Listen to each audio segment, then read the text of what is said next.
it all.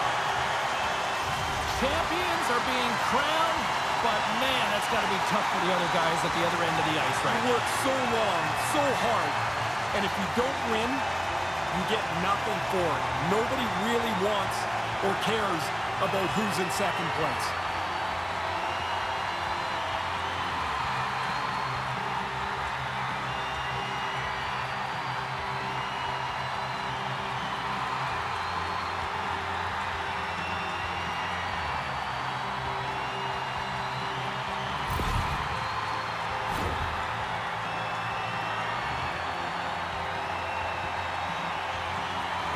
Two sets of Warriors lining up. These guys pushed each other.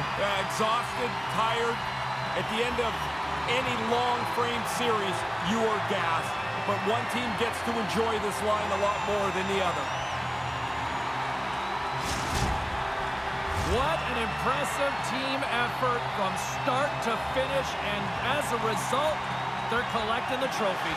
Isn't it something? All this year, all this battle, all this work. And really, you want to put a trophy up over your head. That's your goal. Just for that. That's it. And it's worth it. Oh, it is every inch of the way.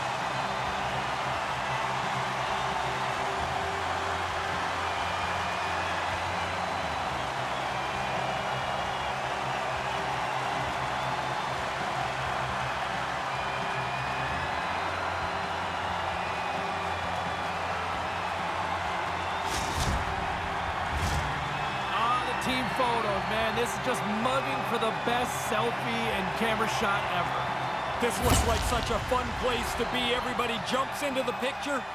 You get it with the championship trophy, and it's something you'll...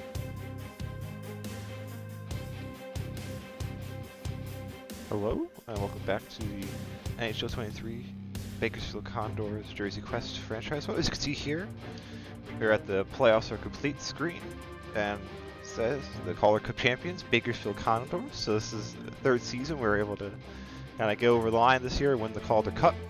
It's pretty exciting. So this is another successful Jersey Quest franchise mode here on the channel, which is exciting. We only had one failure so far, which is kind of better than I was expecting. But we'll kind of go through the season and whatnot, how we got to the Calder Cup and like kind of how Michael Kesselring did and whatnot. But let's kind of get into it. See here, there we are, Calder Cup champions. So let's kind of get into, I guess, like start at the beginning with the regular season. So looking here, let me back up. Looking here, I see we had to finish with a 57-12-3 record, which is good for 117 points, which was 2 better than we finished with last year. We basically took 1 loss and made it a win, improved by 2 points. Which it's a pretty crazy record to have. So we were first in the Pacific, kind of first in the league in the regular season standings. So kind of go through some of the awards, team awards here, kind of just to show that out. So there we go, Calder Cup champion. It's a big one, but we'll kind of go through the other ones. Here we go, regular season points champion, Bakersfield Condors again for the 2nd season in a row. Eastern Conference team was the Yucca Comets. They finished with 106 points. In the North Division, they were kind of first there. Here we are for Western Conference regular season champions, 2nd season in a row. The Central was the Rockford Ice Hogs with 92 points in the regular season. Here we are, Pacific Division champions, the John D. Chick Trophy for the 2nd season in a row as well. Emile Francis Trophy for the Atlantic was Wilkes-Barre Scranton. They finished with 100 points. And then the North Division was the Yucca Comets with 106, as I said here a couple seconds ago. And what Eastern Conference playoff champion was the Charlotte Checkers. And there we are as Western Conference playoff champs. We'll kind of get into that more in a sec. In terms of point scoring and whatnot in terms of the regular season for us, it was Ruslan Ushakov, who I kind of picked up in free agency last season, as I mentioned in the last episode. Kind of bring some Islanders flair to the team. Steve Fish with 73 points in the regular season, 23 goals, 50 assists for 73 points. And in terms of the lead scorers in the league, the top 3 scorers were all Bakersfield Condors here. It was Ishakov, Kraftsov with 34 and 34, 68 was 2nd highest in the league. And then James Hamblin was 26-41 for 67 goals, 67 points, sorry. Which is kind of 2nd best in the league, so, which is kind of interesting, actually, I guess, because you'd think the three of them were on a line together, but it wasn't. The top line was Ishakov, Kravtsov, and then one of our other free agent signings, Christian Vesalainen on the left wing. And then our second line was Hamblin on the left, Bourgault in the middle, and Jesper Foss on the right. But I think Jesper Foss, he was also top 10. He was ninth with 63 points in the regular season. So they're kind of our top two lines are pretty strong. You can see here's Michael Kesselring. He finished with 43 points, 8 goals, 35 assists, and he was a plus 66. Holy cow. That's pretty crazy. So that's kind of how dominant we were. He was a plus 66, which is like incredible. And like, look, we don't even like, they're all pretty high positives. Like, I don't know, let's see, was anyone a negative? 14 was like this kind of like standard media of the road. Yeah, so no one was a negative at all. Like, then there are all of us ones for people who barely played, and then Slater Kuko on the third defensive pair. Were kind of our lowest kind of plus minuses. We had an incredibly strong regular season. In terms of like goals for and goals against per game, measured 3.96 goals for per game, which is first in the league, and then 2.18 goals against per game, which is third, which is pretty solid. So we had a good regular season and all that. Let's kind of look at the awards, I guess, which I haven't actually looked at myself yet, in terms of the individual awards. So John B. Sullenberger, which is the Hart Trophy equivalent, went to Ishakov, of course, because he finished with his 73 points. 73, jeez, my structure memory is bad. It was 73, right? Yeah, 73 points. And he wins MVP as well. Kravtsov wins the most goals in the regular season with his 34. Korchinski here is the rookie of the season, rookie of the year in the AHL. Olli Levy wins best defenseman. Kind of wish that went to Kesselring, but it is what it is. Sam Montembeault wins the goalie of the year. Jesper Foss does the MVP of the playoffs, Calder Cup playoffs, which we'll kind of get into his points total and whatnot in a second when we go through the playoffs. Then he won the Freddie Hunt Award as well. Nick Seeler won the Yannick Dupree Award. Then Salmonen won the, looks like both him and Delia won the kind of the Jennings Award equivalent, which I have to realize, yeah, I didn't put. Sorry about that. But yeah, so that was kind of the regular season in terms of awards and whatnot. Playoff tree, we'll get into it here.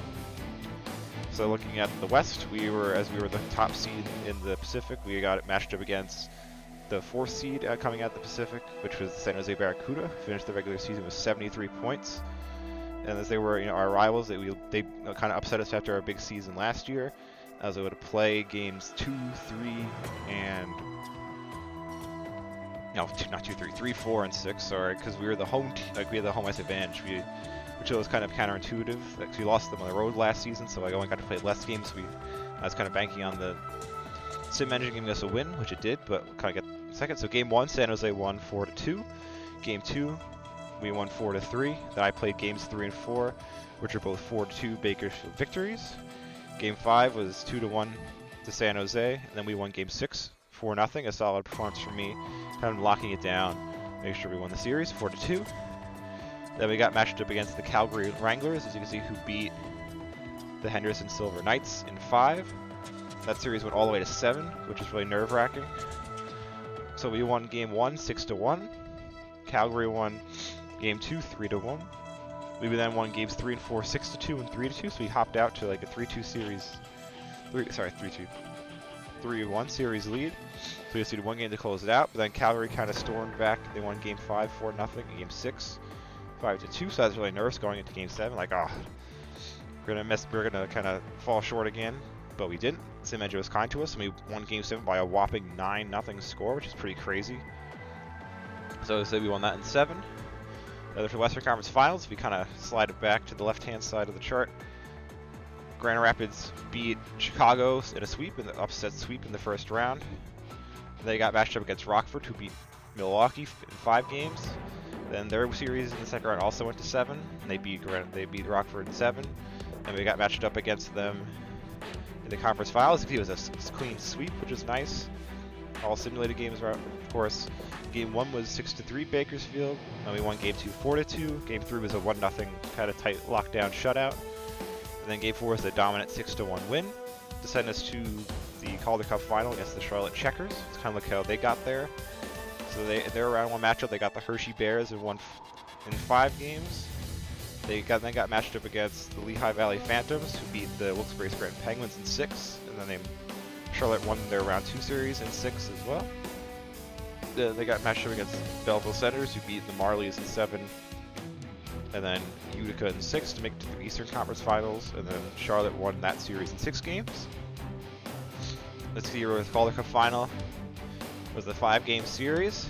We won Game 1 3-2, Game 2 5-3. Charlotte then clawed back to Game 3, winning 4-3.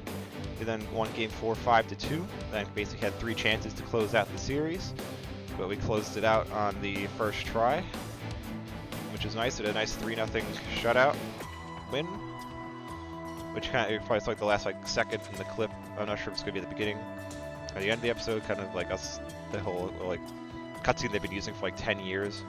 When you win the trophy, it's the same for the Calder Cup as it is for the Stanley Cup, which is a little sad, but it's EA, so what are you gonna do? Yeah, so we won 5, which is exciting. In terms of playoff scoring, as you kind of guessed, because Jesper Foss won the playoff MVP, he was our leading scorer in the playoffs. There you go, 23 points, 12 goals, 11 assists, which is nice. Kravtsov was our second leading scorer, 21 points, 6 goals, 15 assists.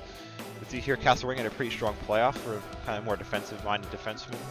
1 goal, 13 assists for 14 points, and a plus 24, which is pretty solid. In terms of the goaltending, I don't know, let's kind of peep how we did there. So we won. Olivier Rodrigue played pretty much won every game, but Calvin Pickard was to come on in relief in one of our games where we got blown out. I honestly couldn't tell you which one it was. If I had to guess, maybe the 5-2 win from Calgary in Game 6 of Round 2, because that was our heaviest defeat, I think. So maybe that was the game the Rodrigue got pulled, but he had a pretty solid playoffs. 909 save percentage, 2.16 goals against, pretty solid, in my opinion. So 4 shutouts along the way, including the ones in the closing Game 5, which is pretty impressive.